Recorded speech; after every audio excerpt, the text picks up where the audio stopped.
La caída de la casa de Usher.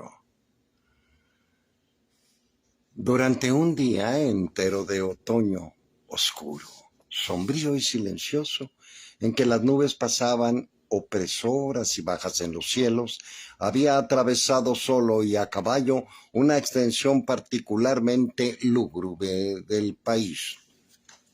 Y finalmente, cuando las sombras de la noche se acercaban, me encontré a la vista de la melancólica casa de Usher. No sé cómo aconteció, pero a la primera mirada que arrojé sobre el edificio, penetró en mi espíritu un sentimiento de insufrible tristeza. Digo insufrible, ya que aquel sentimiento no estaba mitigado por aquella emoción semi-agradable por ser poética, con que el ánimo recibe en general hasta la severidad de las naturales imágenes de la desolación y del terror. Contemplaba yo la escena desplegada ante mi vista, la simple casa, el sencillo paisaje propio de la posesión, los muros helados, las ventanas que semejaban ojos vacíos, unos cuantos juncos alineados y algunos troncos blancos y enfermizos. Contemplaba todo eso, sintiendo una completa depresión en mi alma que no podría compararse apropiadamente entre las sensaciones terrenas, sino con aquel ensueño posterior del fumador de opio, con aquella amarga vuelta a la vida diaria, a la horrible y lenta caída del velo. Era una sensación glacial, un decaimiento que ningún estímulo de la imaginación podía reavivar ni impulsar a lo sublime. ¿Qué era? Me detuve para pensarlo. ¿Qué era lo que me desalentaba así al contemplar la casa de Usher? Misterio de todo punto incomprensible.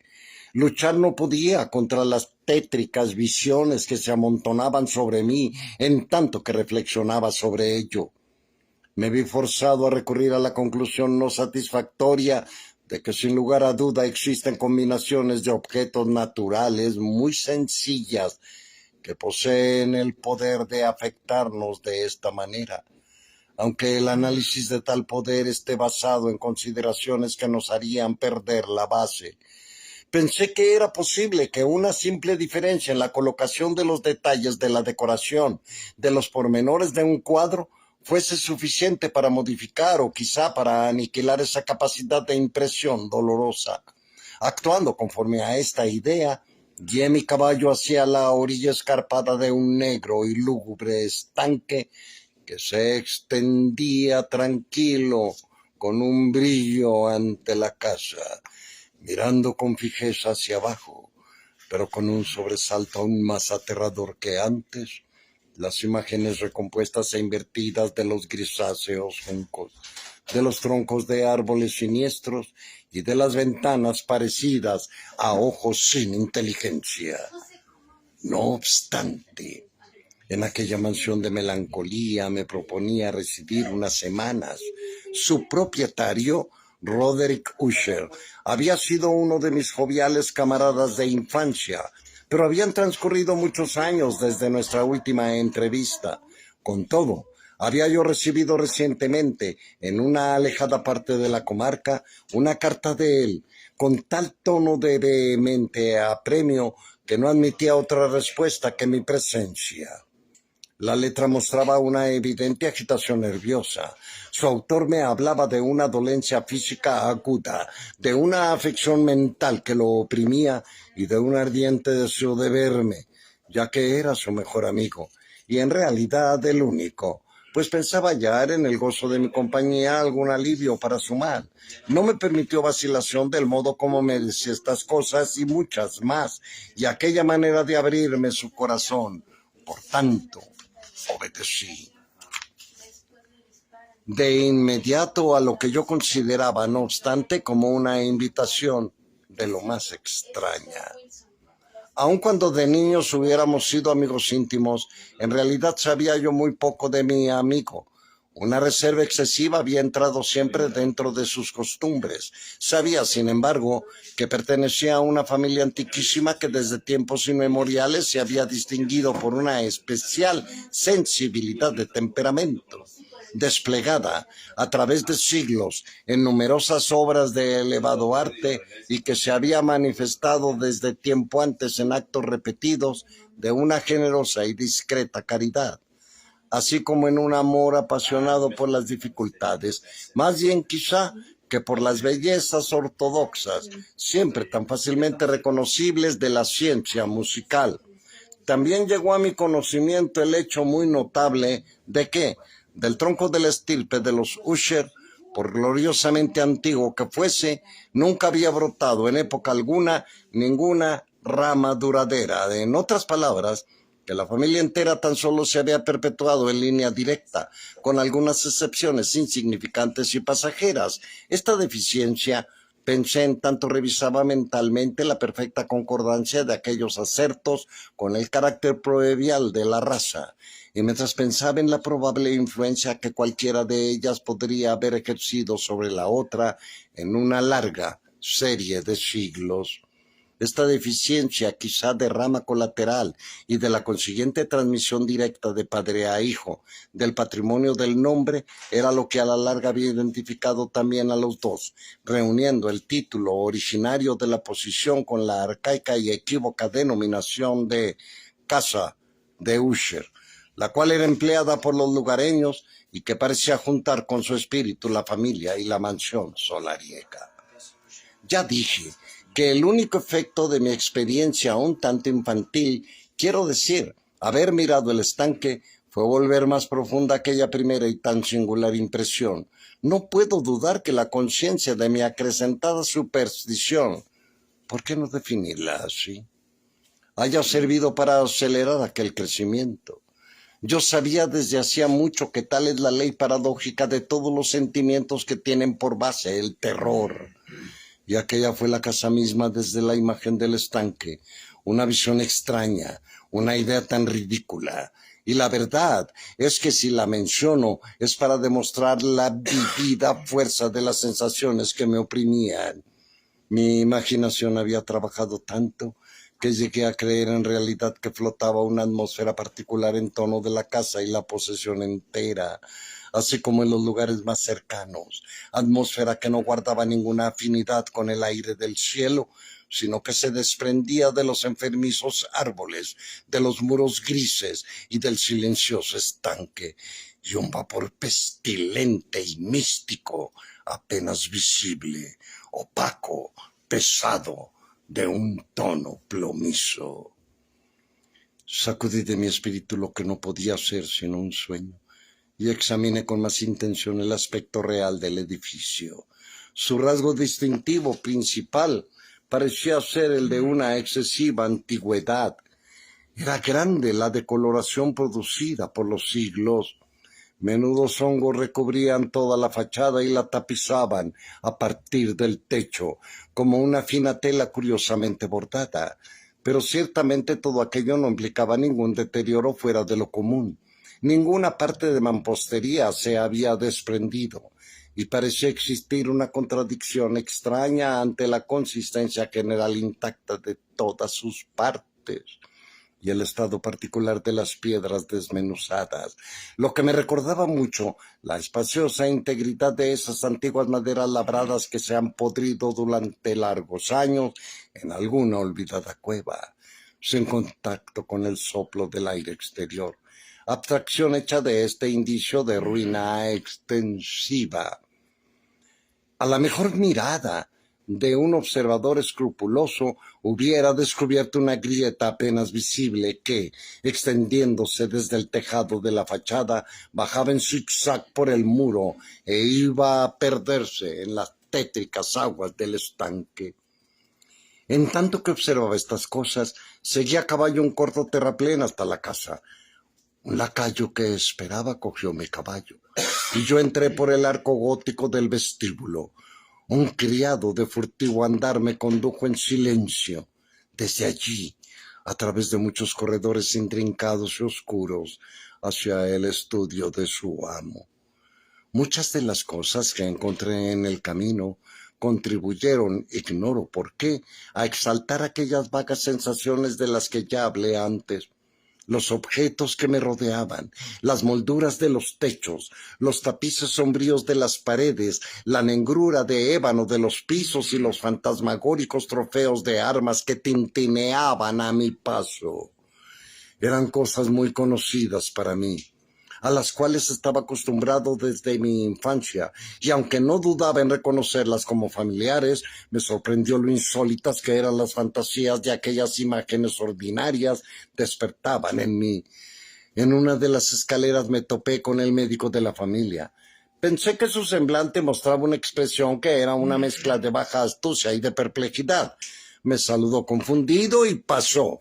El criado abrió entonces una puerta y me introdujo a presencia de su señor. La habitación en que me encontraba era muy amplia y alta. Las ventanas largas, estrechas y ojivales se abrían a tanta distancia del negro piso de roble que eran inalcanzables en absoluto desde adentro. Unos débiles rayos de roja luz se abrían paso a través de los cristales enrejados y permitían diferenciar suficientemente los principales objetos que se hallaban alrededor. Empero, la mirada se fatigaba en vano por alcanzar los rincones más lejanos de la estancia, o los entrantes del techo abovedado y con artesones. Oscuros tapices colgaban de las paredes. El mobiliario general era excesivo, incómodo, antiguo y deslucido. Muchos libros e instrumentos musicales se veían esparcidos en torno, pero no lograban comunicarle ninguna vitalidad a la escena. Sentía yo que respiraba una atmósfera penosa, y todo aquello estaba penetrado por un aire de severa, profunda e irremediable melancolía. Cuando entré, Usher se levantó de un sofá sobre el cual se hallaba tendido por completo y me saludó con una calurosa viveza que mucho se asemejaba, fue mi primer pensamiento, a una exagerada cordialidad, al obligado esfuerzo de un hombre de mundo, enojado, molesto, aburrido. Con todo, una ojeada lanzada a su rostro me convenció de su perfecta sinceridad. Nos sentamos y durante unos instantes, en tanto que él callaba, lo observé con un sentimiento, mitad de compasión y mitad de espanto. Ciertamente jamás hombre alguno había cambiado de una manera tan tremenda en tan breve tiempo como Roderick Usher. A duras penas pude yo mismo llegar a persuadirme de que eran los mismos el hombre que estaba frente a mí y el compañero de mis primeros años. Con todo, el carácter de su fisonomía siempre había sido notable. Un cutis cadavérico, ojos grandes, líquidos y luminosos sobre toda comparación, labios finos, muy pálidos, pero de una curva sobremanera bella, nariz de un delicado tipo hebreo, pero de anchura desacostumbrada en semejante forma, barbilla moldeada con finura y cuya falta de prominencia indicaba falta de carácter, cabello que parecía tela de araña por su suave tenuidad. Todos estos rasgos, unidos a un desarrollo frontal excesivo, constituían en conjunto una fisonomía que no era fácil olvidar. Y al presente, la simple exageración del tono predominante de aquellas facciones y la expresión que mostraban me hacían ver un cambio tal que dudaba yo de la persona con quien estaba hablando. La espectral palidez de la piel y el brillo ahora milagroso de los ojos me sobrecogían por sobre todas las cosas y hasta me aterraban. Además, había dejado crecer su sedoso cabello descuidadamente, y como aquella textura de telaraña flotaba más que caía en torno de la cara, no podía yo, ni esforzándome, relacionar aquella expresión arabesca con ninguna idea de simple humanidad. En principio, me chocó cierta incoherencia, cierta contradicción en las maneras de mi amigo. Mas pronto puse en claro que aquello se debía a una serie de pequeños y triviales esfuerzos por vencer un sobresalto habitual y una excesiva agitación nerviosa. Estaba yo preparado para algo de este género, no solo por su carta, sino también por ciertos rasgos que recordaba yo de su infancia y por conclusiones deducidas de su rara conformación física y de su temperamento. Sus actos eran alternativamente vivos e indolentes. Su voz cambiaba rápidamente de una indecisión trémula, cuando el espíritu vital parecía enteramente ausente, a esa especie de concisión enérgica, a esa enunciación abrupta, pesada, lenta, una enunciación hueca, a esa habla gutural fastidiosa, tersamente modulada y equilibrada que puede observarse en el borracho perdido o en el incorregible fumador de opio durante los periodos de su más intensa excitación. Fue así como me habló del objeto de mi visita, de su ardiente deseo de verme y de la alegría que esperaba de mí. Durante largo tiempo habló de lo que pensaba acerca del carácter de su enfermedad. Era, dijo, un mal constitucional de familia, para el cual desesperaba de encontrar remedio, una simple afección nerviosa. Añadió luego que, a no dudar, desaparecería pronto. Dicho mal se ponía de manifiesto en una multitud de sensaciones extranaturales.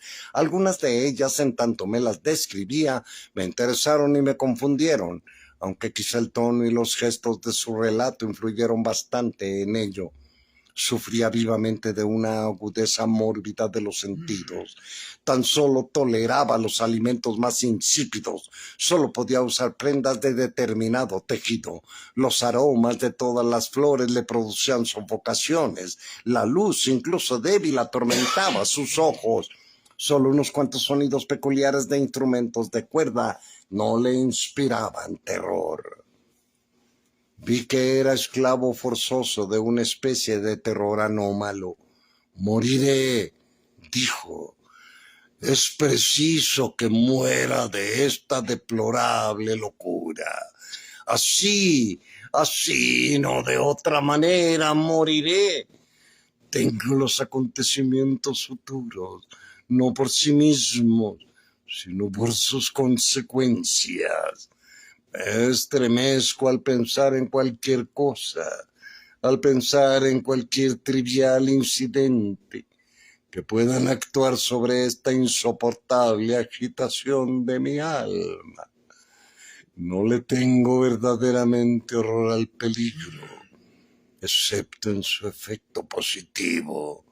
El terror, en este estado de excitación, en este estado deplorable, presiento que tarde o temprano llegará el momento en que me abandonarán a la vez la vida y la razón, en alguna lucha con el horroroso fantasma, con el miedo.